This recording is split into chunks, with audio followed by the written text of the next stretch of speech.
नमस्कार। आज हम एक ऐसे व्यक्ति पर बात करने वाले हैं जिनका नाम सेवा, संघर्ष और हाँ, गहरे विवादों तीनों से जुड़ा हुआ है, डॉक्टर बिनायक सेन। जी बिल्कुल। एक ऐसा नाम जिसने काफी चर्चा बटोरी, देश में भी और विदेश में भी। हाँ, तो हमारे पास उनके जीवन और काम को समझने के लिए एक लेख के कुछ हिस्से हैं जिसका शीर्षक है बिनायक सेन, सेवा और न्याय के संघर्ष का प्रतीक। इसी के आधार पर हम कोशिश करेंगे ये जानने की कि बिनायक सेन आखिर हैं कौन, उन्होंने क्या किया, क्यों उनका काम इतना महत्वपूर्ण माना गया और साथ ही क्यों वो इतने विवादों में रहे। मकसद साफ है, तथ्यों के आधार पर एक गहरी समझ बनाना बिना किसी लाग लपेट के। बिल्कुल, कोशिश यही रहेगी कि जो जानकारी लेख में है उसे सही संदर्भ में पेश किया जाए। तो चलिए शुरू करते हैं उनके शुरुआती जीवन से। लेख बताता है कि उनका जन्म छत्तीसगढ़ में हुआ, एक पढ़े लिखे संवेदनशील बंगाली परिवार में। जी, पिता शिक्षाविद थे, माहौल काफी बौद्धिक रहा होगा। और उन्होंने वेल्लोर के क्रिश्चियन मेडिकल कॉलेज से मेडिसिन में एमडी की, बाल रोग में विशेषज्ञता हासिल की। यहाँ तक तो मतलब एक जानी पहचानी कहानी लगती है। हाँ, एक सफल डॉक्टर बनने की राह। लेकिन फिर ऐसा क्या हुआ? मतलब इतना प्रतिष्ठित करियर छोड़कर उन्होंने एक बिल्कुल अलग, कहीं ज्यादा मुश्किल रास्ता क्यों चुना? महानगरों की आरामदायक प्रैक्टिस क्यों नहीं? ये सवाल बहुत अहम है और इसका जवाब, जैसा लेख में भी इशारा है, शायद उनके शुरुआती अनुभवों में छिपा है। अच्छा। हाँ, सिर्फ किताबी ज्ञान नहीं। लगता है बचपन और जवानी के दिनों में उन्हें देश के, खासकर ग्रामीण और आदिवासी इलाकों के जो हालात थे, उन्हें करीब से देखने का मौका मिला। शायद पिता के काम की वजह से या अपनी यात्राओं में उन्होंने स्वास्थ्य सुविधाओं की भारी कमी, कुपोषण, गरीबी, ये सब बहुत करीब से महसूस किया होगा। तो ये कोई अचानक लिया गया फैसला नहीं था, मतलब ये चीजें उनके मन में कहीं थीं पहले से। बिल्कुल, लेख से यही लगता है। वो सिर्फ डॉक्टर बनकर क्लिनिक चलाना नहीं चाहते थे। उन अनुभवों ने उन्हें सोचने पर मजबूर किया कि असली जरूरत कहाँ है। उनका ध्यान सिर्फ बीमारी के इलाज पर नहीं, बल्कि उन कारणों पर गया जो बीमारी पैदा करते हैं: गरीबी, अन्याय, सरकारी उपेक्षा। तो वो एक तरह के सामाजिक चिकित्सक बनना चाहते थे। हाँ, कह सकते हैं, जो व्यक्ति का इलाज तो करे, लेकिन साथ ही समाज की सेहत पर भी ध्यान दे, उन सामाजिक बीमारियों पर भी जो शारीरिक बीमारियों की जड़ हैं। और इसी सोच के साथ वो फिर छत्तीसगढ़ के उन इलाकों में गए जो शायद सबसे ज्यादा चुनौतीपूर्ण माने जाते हैं। जी, अपनी पढ़ाई पूरी करने के बाद 80 के दशक की शुरुआत में उन्होंने तत्कालीन मध्य प्रदेश, जो बाद में छत्तीसगढ़ बना, उसके आदिवासी बहुल दूर दराज के इलाकों को चुना। लेख में जिक्र है कि उन्होंने और उनकी पत्नी डॉक्टर इलीना सेन दोनों ने मिलकर धमतरी जिले के गांव में काम शुरू किया। और वहां उन्होंने शहीद अस्पताल की नींव रखी है ना? जी हाँ, शहीद अस्पताल। ये कम लागत पर अच्छी स्वास्थ्य सेवा देने के लिए जाना गया। कोई बहुत हाईफाई अस्पताल नहीं, बल्कि समुदाय की जरूरतों पर आधारित एक मॉडल। किस तरह का काम करते थे वो वहां? क्या सिर्फ मरीज देखते थे या कुछ और भी? मरीज देखना तो था ही, पर काम उससे कहीं ज्यादा फैला हुआ था। लेख बताता है कि दूर दराज के गांवों में वो नियमित हेल्थ कैंप लगाते थे। अच्छा। मलेरिया, टीबी, डायरिया जैसी बीमारियां जो वहां आम थीं और जानलेवा भी, उनकी रोकथाम और इलाज पर जोर दिया। कुपोषण, खासकर बच्चों और महिलाओं में, उस पर काम किया। पोषण कार्यक्रम चलाए। और वो मितानिन वाला कार्यक्रम भी शायद उन्हीं के समय का है। हाँ बिल्कुल, उन्होंने स्थानीय स्वास्थ्य कार्यकर्ताओं यानी मितानिन को ट्रेनिंग देने में बहुत अहम भूमिका निभाई, ताकि स्वास्थ्य सेवाएं गांव-गांव तक पहुंच सकें। ये असल में जमीनी स्तर पर हेल्थ सिस्टम को मजबूत करने की कोशिश थी। ये तो हुआ स्वास्थ्य वाला पहलू, लेकिन आपने शुरू में मानवाधिकारों का भी जिक्र किया था। वो कैसे जुड़ा उनके काम से? हाँ, यहीं पर उनका काम पारंपरिक डॉक्टरी से थोड़ा अलग हो जाता है। लेख के मुताबिक उन इलाकों में काम करते हुए उन्हें ये एहसास हुआ कि खराब सेहत सिर्फ कीटाणुओं या सुविधाओं की कमी का नतीजा नहीं है। ये अक्सर मानवाधिकारों के हनन से भी जुड़ी होती है। उन्होंने देखा कि आदिवासियों को उनके जल, जंगल, जमीन के अधिकारों से दूर किया जा रहा है, उनकी सुनी नहीं जा रही। अच्छा, तो उन्होंने सिर्फ इलाज पर फोकस नहीं रखा? नहीं, उन्हें लगा कि बिना सामाजिक न्याय और अधिकारों के सिर्फ स्वास्थ्य सेवाओं से स्थायी बदलाव लाना बहुत मुश्किल है। तो फिर उन्होंने इस दिशा में क्या किया? एक्टिविज्म की तरफ गए? हाँ, कह सकते हैं। लेख बताता है कि वो people's union for civil liberties यानी PUCL के छत्तीसगढ़ चैप्टर से काफी सक्रिय रूप से जुड़ गए। PUCL तो जाना माना मानवाधिकार संगठन है। जी। वो संगठन के राज्य उपाध्यक्ष और बाद में राष्ट्रीय उपाध्यक्ष भी रहे। इस मंच से उन्होंने आदिवासियों के अधिकारों, फर्जी मुठभेड़ों के आरोपों, हिरासत में हिंसा और विस्थापन जैसे मुद्दों पर आवाज उठाई। उन्होंने फैक्ट फाइंडिंग रिपोर्ट्स लिखीं, प्रेस में बयान दिए, सरकारी नीतियों की आलोचना भी की। उनका मानना था कि जब अन्याय हो रहा हो तो एक डॉक्टर होने के नाते चुप रहना सही नहीं है। तो उनका काम मतलब हेल्थ केयर और ह्यूमन राइट्स एडवोकेसी का एक मिक्स बन गया। बिल्कुल, एक मिला जुला रूप। ये रास्ता तो यकीनन आसान नहीं रहा होगा, खासकर उन इलाकों में जहां पहले से ही नक्सलवाद की समस्या है, तनाव है। बिल्कुल नहीं, लेख इस पर काफी जोर देता है।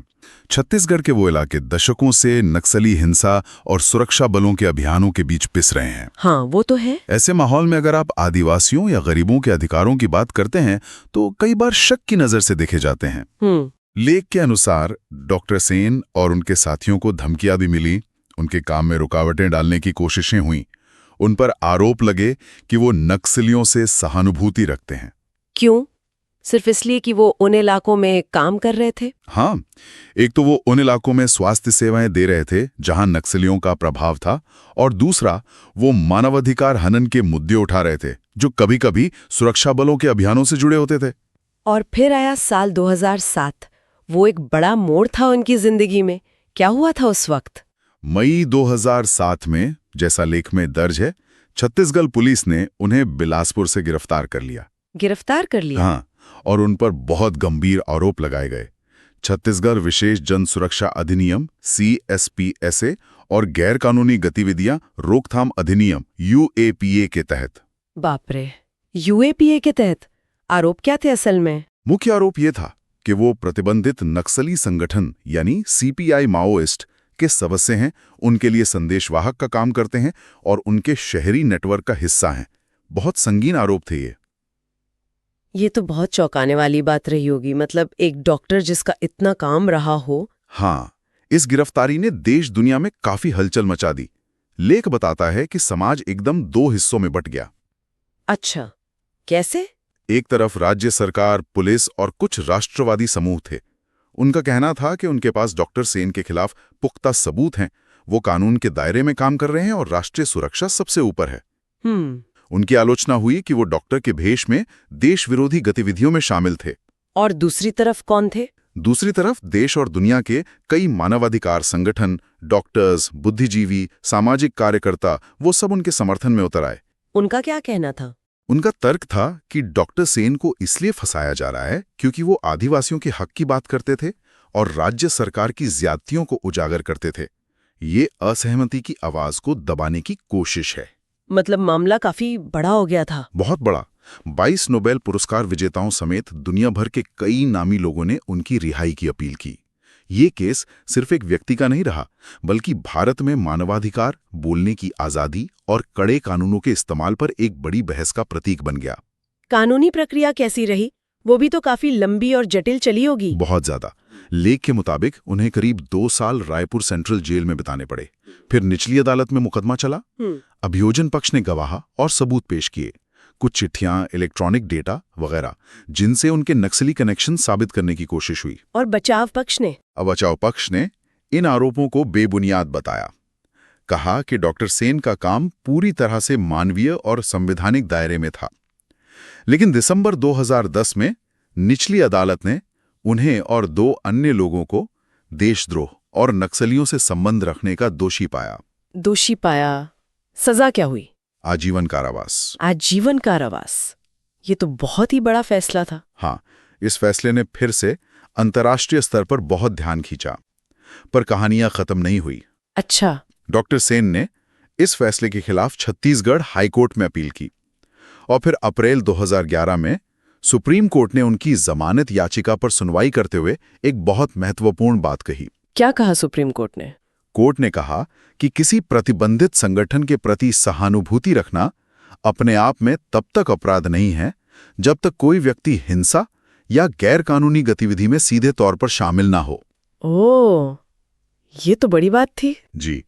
सुप्रीम कोर्ट ने निचली अदालत के फैसले पर सवाल उठाते हुए कहा कि उनके खिलाफ देशद्रोह का मामला पहली नजर में नहीं बनता और उन्हें जमानत दे दी। तो वो जमानत पर बाहर आ गए? हाँ, और बाद में छत्तीसगढ़ हाईकोर्ट ने भी निचली अदालत के फैसले को सस्पेंड कर दिया, निलंबित कर दिया। हालांकि अंतिम फैसला शायद अभी भी लंबित है। तो ये पूरी कानूनी प्रक्रिया दिखाती है कि मामला कितना पेचीदा और विवादास्पद रहा है। इस पूरे दौर का मतलब इतने साल जेल में रहना, मुकदमा लड़ना, इसका उनके निजी जीवन पर, परिवार पर क्या असर पड़ा होगा? लेख में कुछ है इस बारे में? हाँ, लेख में आर्थिक और सामाजिक दबाव का जिक्र आता है। जाहिर है, इतने साल जेल, फिर ये लंबी कानूनी लड़ाई और लगातार पब्लिक की नजरों में रहना उनके परिवार पर, उनकी पत्नी इलीना सेन, जो खुद भी एक जानी मानी एक्टिविस्ट और लेखिका थी, उनकी बेटियों पर बहुत गहरा असर पड़ा होगा। आर्थिक तंगी भी आई होगी, समाज में एक तरह के बहिष्कार का डर, मानसिक तनाव, ये सब उस संघर्ष का हिस्सा था। इन सब विवादों और कानूनी लड़ाइयों के बीच क्या उनके काम को कोई पहचान या सम्मान भी मिला, मतलब अंतर्राष्ट्रीय स्तर पर? हाँ, ये जानना भी जरूरी है। जैसा लेख में है, 2007 की गिरफ्तारी से काफी पहले ही उनके काम को पहचान मिलनी शुरू हो गई थी। अच्छा। 1990 के दशक में ही 1992 में उन्हें Pacific nodal human rights award मिला था।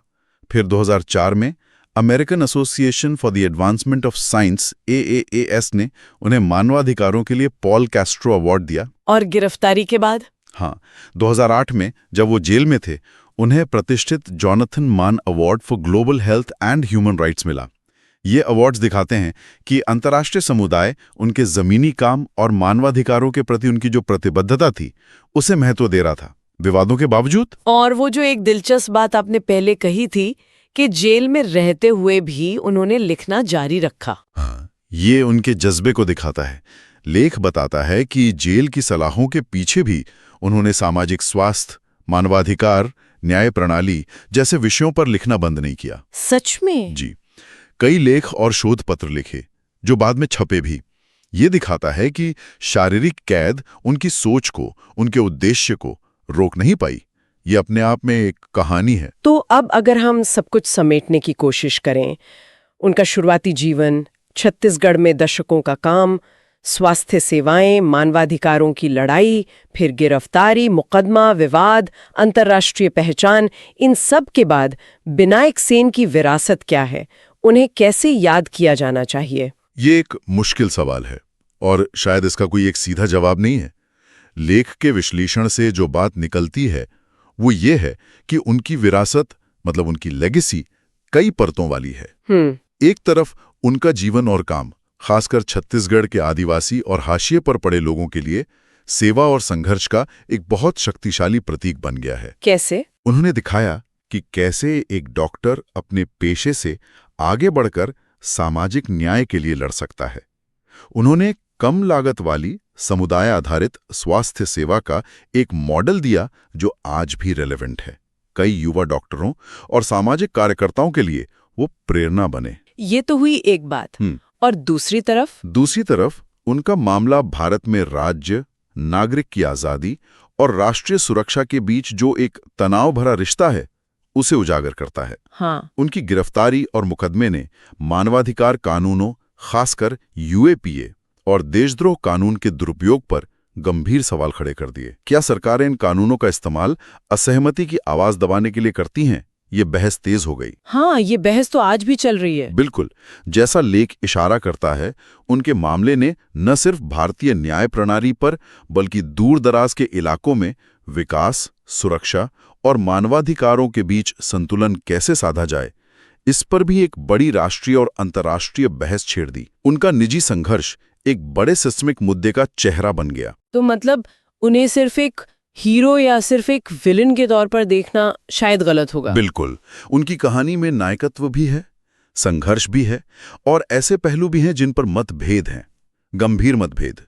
वो एक ऐसे व्यक्ति के रूप में सामने आते हैं जिन्होंने हाशिए पर पड़े लोगों की आवाज बनने की कोशिश की, लेकिन इस कोशिश में उन्हें व्यवस्था से टकराना पड़ा और इसकी भारी कीमत चुकानी पड़ी। लेख यही दिखाता है कि उनकी कहानी हमें सोचने पर मजबूर करती है कि जमीनी स्तर पर बदलाव लाने की कोशिश कितनी जोखिम भरी हो सकती है। व्यक्तिगत स्तर पर क्या कुछ दांव पर लग जाता है, आजादी, प्रतिष्ठा, परिवार। और ये स्वास्थ्य और मानवाधिकार के जुड़ाव को भी बार बार दिखाती है। हाँ, कि एक के बिना दूसरा अधूरा है। ये बार बार रेखांकित होता है उनकी कहानी में। वाकई ये एक ऐसी कहानी है जिसके कई पड़ते हैं और जो सोचने पर मजबूर करती है। आज के इस गहरी पड़ताल के बाद श्रोताओं के लिए एक विचार छोड़ जाते हैं। जब हम डॉक्टर विनायक सेन जैसे किसी व्यक्ति के जीवन और काम को देखते हैं, जिनका योगदान, जैसा हमने इस लेख के आधार पर समझा, काफी महत्वपूर्ण रहा है, खासकर स्वास्थ्य और मानवाधिकार के क्षेत्र में, लेकिन साथ ही जिनका नाम गंभीर विवादों और कानूनी मामलों से भी जुड़ा रहा, तो एक निष्पक्ष नजरिया कैसे बनाया जा सकता है?